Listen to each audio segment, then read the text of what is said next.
Bueno, vamos a imaginar esta escena. El año es 1859, y una niña de 12 años está de pie en medio de un bosque salvaje. Un bosque denso, absolutamente virgen, en Michigan. Eso es. Y frente a ella hay una cabaña de troncos. Pero, a ver, llamarlo cabaña es ser muy generoso, porque es literalmente un armazón. Claro, no tiene suelo ni puertas. Ni ventanas. Solo 4 paredes rudimentarias y un techo. Resulta que su padre ha dejado a la familia allí y ha vuelto al este para trabajar y enviar dinero. Y claro, la madre, que era una mujer acostumbrada a la civilización victoriana, al ver esa desolación, se hunde. Se hunde por completo. Sufrió un colapso nervioso severo. O sea, se siente en el suelo de tierra, incapaz de articular palabra, con la mirada perdida durante horas. Madre mía, es que para ella era el fin del mundo, tal como lo conocían. Exacto. Esa misma niña de 12 años toma un hacha, se planta frente a la entrada vacía y decide que, bueno, si nadie más lo va a hacer, ella misma va a construir las puertas. Y esa niña, para quienes no la conozcan, era Anna Howard Shaw. Exacto. Y hoy vamos a hacer una inmersión a fondo en los extractos de su autobiografía, La historia de una pionera o The Story of a Pioneer. Y lo que revelan estos textos es fascinante. Sí, porque sobrevivir a los lobos y al hambre extrema en esa cabaña fue paradójicamente la parte fácil.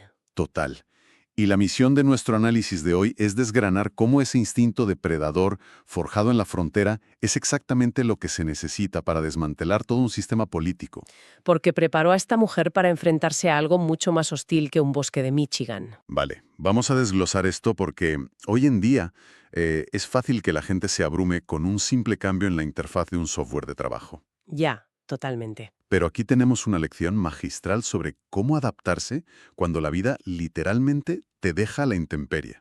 Es que es el punto de partida absolutamente fundamental para esta historia. O sea, si queremos entender esa voluntad inquebrantable de Ana en su vida adulta, primero hay que comprender este laboratorio extremo que fue su infancia. Hablamos de un cambio drástico, de la educada Nueva Inglaterra a la frontera salvaje. Una locura de viaje.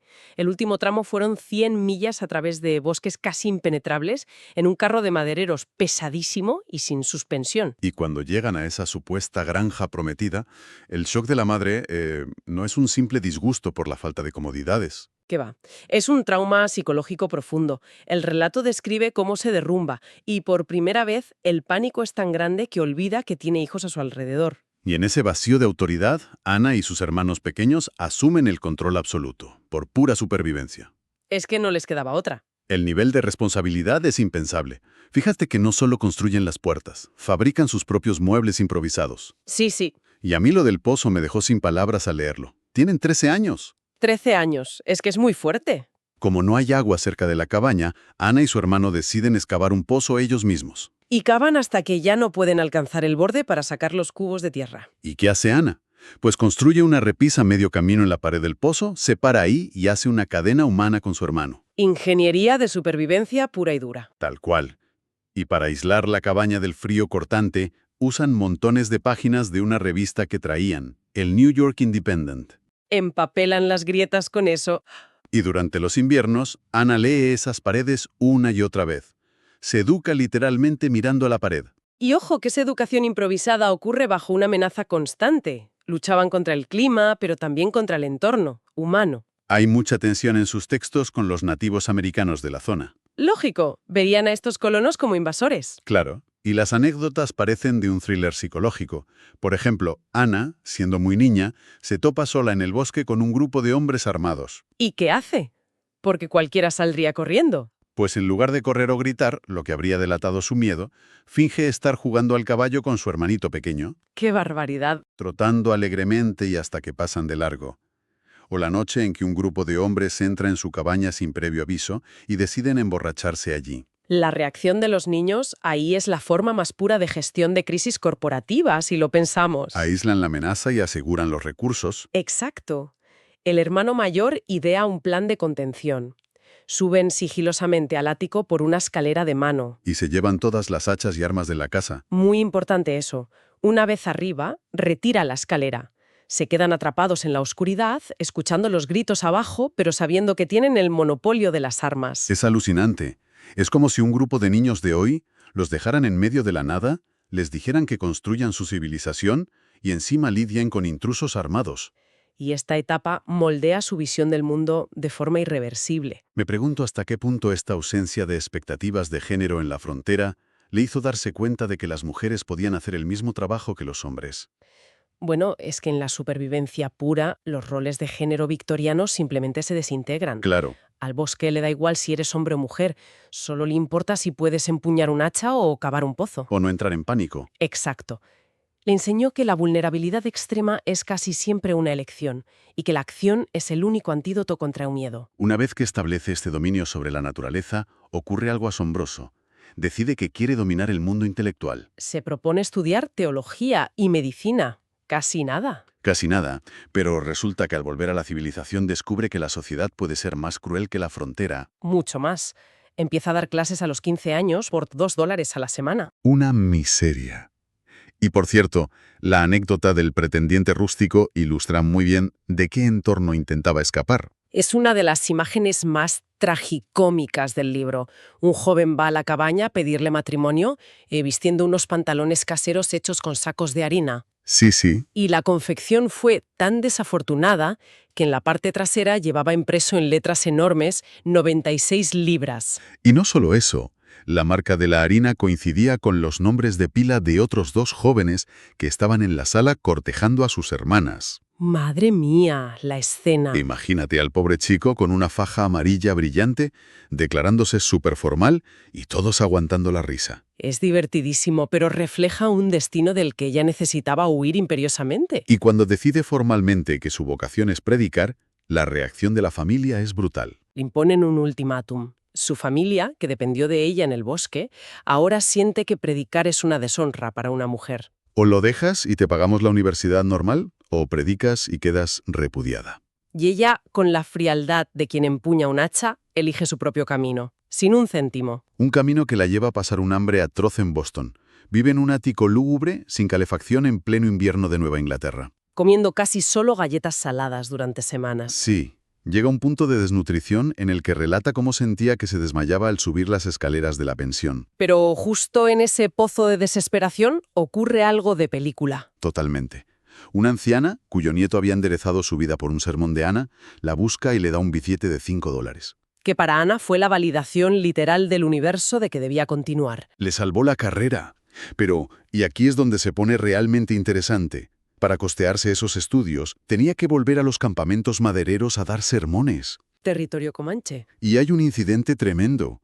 En un viaje nocturno en carruaje, el conductor, un tipo enorme, se desvía en el bosque y empieza a amenazarla. Y Ana no se inmuta. Saca un revólver escondido, lo amartilla para que el hombre escuche el clic y le apunta a la espalda.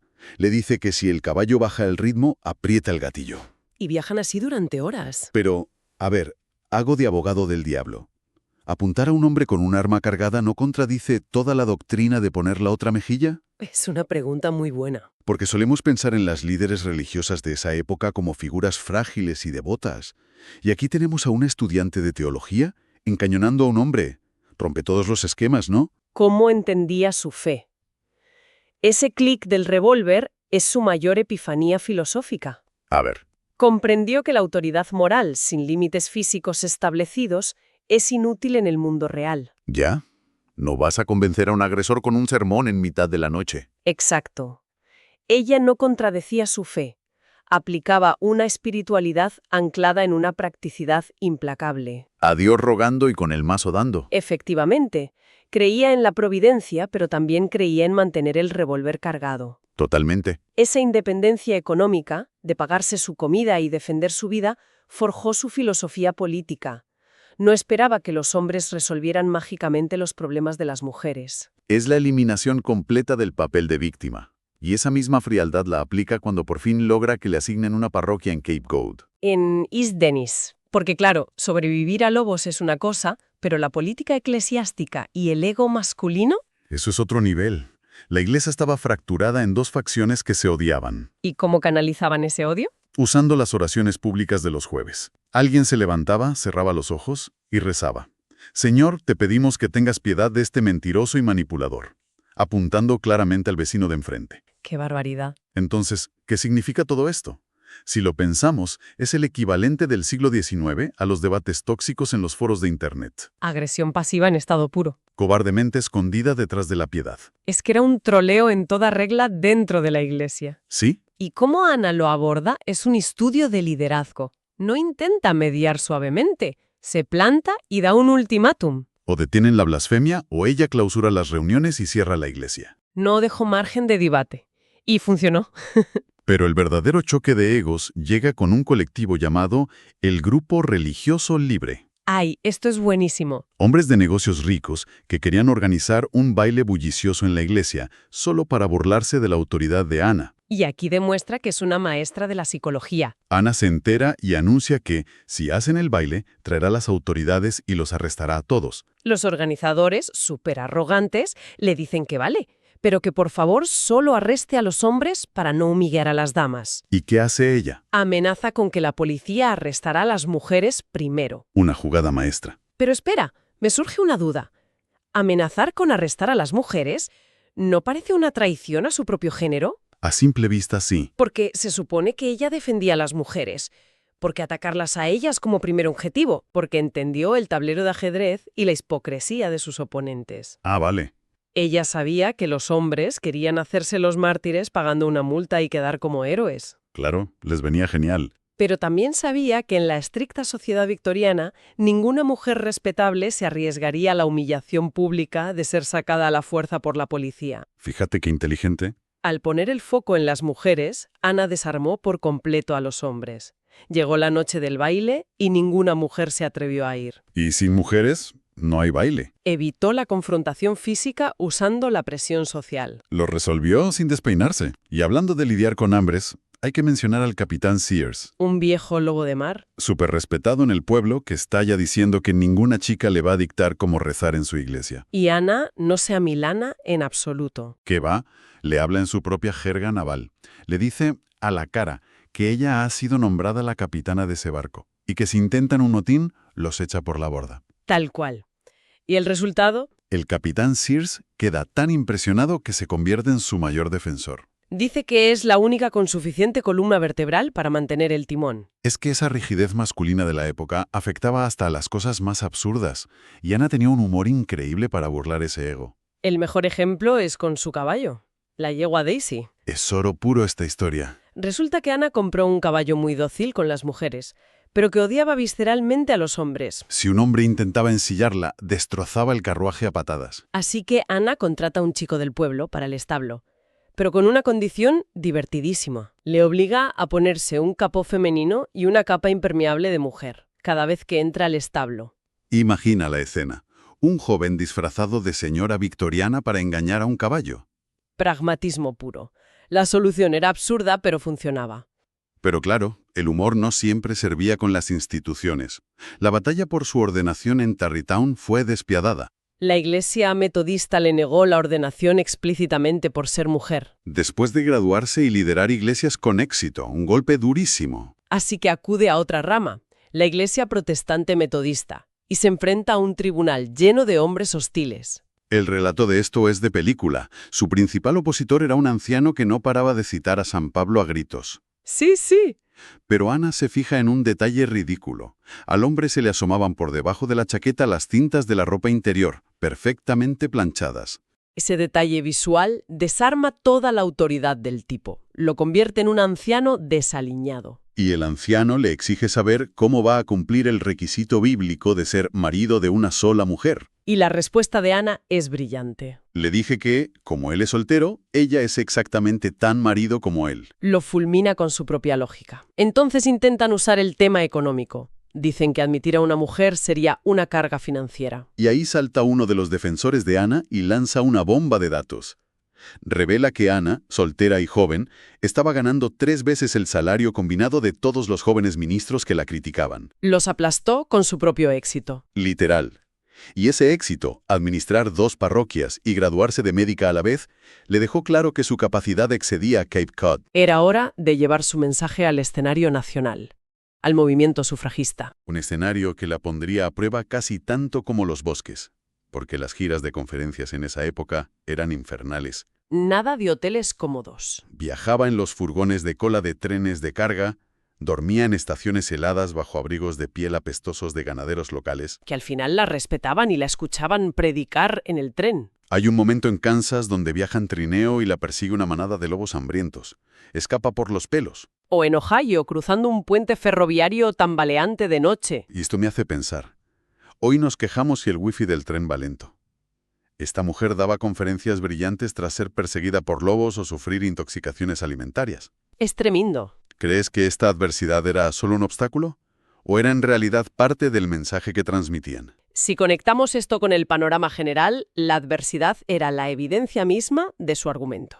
Claro. Los políticos decían que las mujeres eran demasiado frágiles y emocionales para la vida pública. Sí, la excusa de siempre. Pues al cruzar el país, enfrentando nevadas, lobos, enfermedades y multitudes hostiles, y luego destrozar argumentos jurídicos en el escenario, destruían el mito de la fragilidad femenina. Solo con llegar vivas al atril ya ganaban el debate. Exactamente. Su presencia física era el argumento. ¡Qué perspectiva tan potente! Y es en esta trinchera nómada donde forjan su amistad con Susan B. Anthony. Eran polos opuestos, ¿verdad? Totalmente. Susan era incansable, se olvidaba de comer o dormir por la causa. Un combustible lento y constante. Y Ana era la chispa, el sentido del humor y el carisma que conectaba con el público. Y eso dejaba anécdotas súper cómicas. Como lo del Wright Bauer. Esa es buenísima. Están en una ciudad muy puritana. Susan quiere elogiar a Ana en el escenario y la llama públicamente su Wright Power.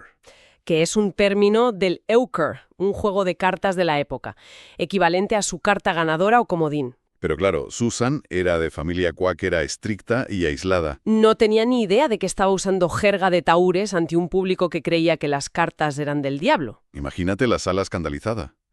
Ana cuenta que esa noche en el hotel tuvo que explicarle pacientemente por qué media sala se reía y la otra mitad estaba en shock. Y al día siguiente, Susan, con su honestidad brutal, pide disculpas públicas. Dice que no distingue un as de una escoba, pero mantiene que Ana sigue siendo su mejor carta. Esa agilidad para reírse de los contratiempos era vital, como cuando la anuncian por error en un cartel para dar una charla sobre el eslabón perdido. La confundieron con otra mujer famosa por silbar ante la reina Victoria. Y cualquiera habría cancelado por indignación o pánico. Pero ella no. Se sube al escenario, pide a la gente que cante un himno para ganar tiempo y en 3 minutos se inventa un discurso nuevo. Toma el título insultante y argumenta de forma magistral cómo la mujer es el eslabón perdido en el gobierno hacia una república verdaderamente justa. Le hace una llave de judo a un insulto y lo convierte en argumentación política inexpugnable. Brillante. Y si recapitulamos este viaje que hemos visto hoy, pasamos de una niña aterrorizada en una cabaña sin suelo escuchando lobos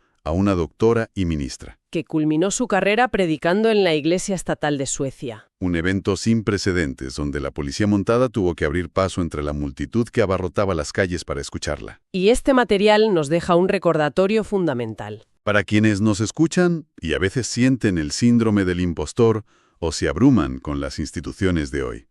Las herramientas de Ana no caducan. La exigencia de competencia absoluta, el uso táctico del humor y la negativa total a hacerse la víctima en un sistema diseñado para excluirte. Ella nunca esperó permiso para actuar. Identificó lo necesario, se educó y ocupó el espacio a la fuerza. Y eso nos deja una última reflexión. Si aquella niña de 12 años nunca hubiera sido abandonada en la naturaleza salvaje de Michigan... Si no hubiera tenido que construir sus puertas o cavar su pozo... Exacto. ¿Habría desarrollado alguna vez esa fuerza monumental para derribar las pesadas puertas sociales y políticas que bloqueaban a las mujeres de todo un país? Es una gran pregunta. Es posible que el verdadero liderazgo disruptivo solo se forje en entornos donde la supervivencia no te deja otra opción. Ahí lo dejamos.